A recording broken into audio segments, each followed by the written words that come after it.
Okay, so as promised, this is part 2 of charts and graphs. And I want to lead off this video by saying that I'm a pretty scatterbrained person.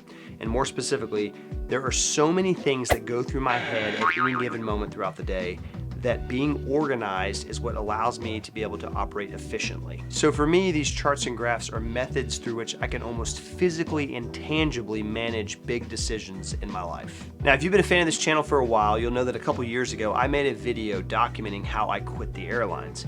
And in that video, I had this graph that I entitled Tiers of Difficulty, tears being levels of difficulty and not physical crying tears. And it was a way to visually conceptualize why I decided to walk away from the airlines. And that's what I want to talk about today. The origin of this graph comes from after I quit the airlines and got a job working at the University of North Georgia in their cadet admissions department. I would oftentimes find myself explaining to people why I walked away from an aviation career. And usually it would entail me describing how difficult it was to manage Ashley's job, my job, 3 kids, a 4th on the way, all the extracurricular activities, the daycare, and all of that stuff. Well, one particular individual kept challenging me on my decisions and was saying things like, yeah, but couldn't you just gut through it knowing that getting to a United or a Delta was worth it in the end? So in that moment, I began to describe to him what would eventually be this graph. And I stated it's like there are levels or tiers of difficulty in life, and you can almost graphically represent it, where the x-axis is the level of difficulty from 1 to 10, and the y-axis, well, those are the number of variables in your life from 1 to 10, and it's a very linear fashion from 1 to 10 going up like this. And I would say that 1 is your single pilot with no kids. They have the ability to move wherever they want, and they're pretty much only responsible for themselves.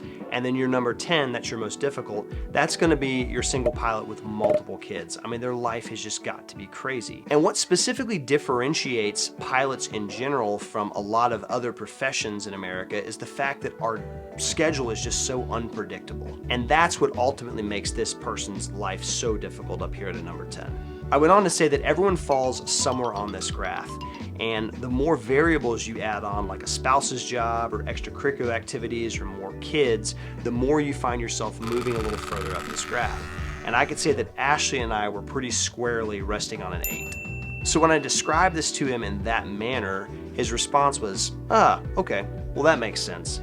And thus the graph was born. Now real quick, let's review what all the numbers on the graph represent. Number 1 is your single pilot with no kids. Number 2 is your married pilot with no kids and 1 job. Number 3 is a married pilot, both working, no kids. And then number 4 through 7, well, those are both spouses working with a kid or multiple kids. And then typically the older they get with more extracurricular activities, your life begins to look a little harder and you begin to progress up the graph. Numbers 8 through 10 are the most difficult levels, and that's usually where you find 2 working pilot parents with a kid or multiple kids, and then number 10 is your single pilot with multiple kids. Now, I still stand by this thing, but there is one thing that I would like to add, and that's just a little bit of color. I remember this risk management chart that SkyWest would use, and in it they would describe how to deal with unanticipated threats or risky situations. If you have a no-time threat, as they call it, you are technically operating in the red, which is a relatively higher stress situation, and your goal is to try to move back into the yellow, which is a much more manageable situation. And in order to build more time, you could do things like, say for example, if you're taxiing, you could ask ground to pull over so you can manage whatever situation you're trying to deal with and not be distracted. If you're in the air and you're the pilot in command, you can transfer the controls over to the other pilot to work the situation. You can bring in outside help from ATC or the company, and there's a whole host of other examples of how to build more time into your planning process and ultimately make that situation more manageable. In fact, Delta has their own threat management graph, which I think does a little better job of representing that red and yellow thought process. So if I could take that color idea and apply it to my graph, I would say that numbers 1 through 3, you're in the green, 4 through 7, you're in the yellow, and 8 through 10, you're operating in the red. As I mentioned earlier, and Ashley's in my particular situation, we were operating around an 8, with her job being shift work, my job being shift work, 3 kids, a 4th on the way, me being gone all the time because I was commuting. It's ultimately what led to my decision to walk. It's very difficult to sustain life in the red without a considerable amount of help. Now, I don't believe in astrological numbers or zodiac signs, and I hate when people tell me, oh, you're a Libra, which explains why you act in such and such a way, which to me is not only stupid, but it's very judgmental. I'm also not a numerologist, and I don't believe in things like the Enneagram, although I've done plenty of research on it, and I don't believe our personality traits are ultimately summed up by some numbers 1 through 9 on an occultish looking star chart. But I will say, when I quit the airlines, I felt my life almost physically move from the red back into the yellow.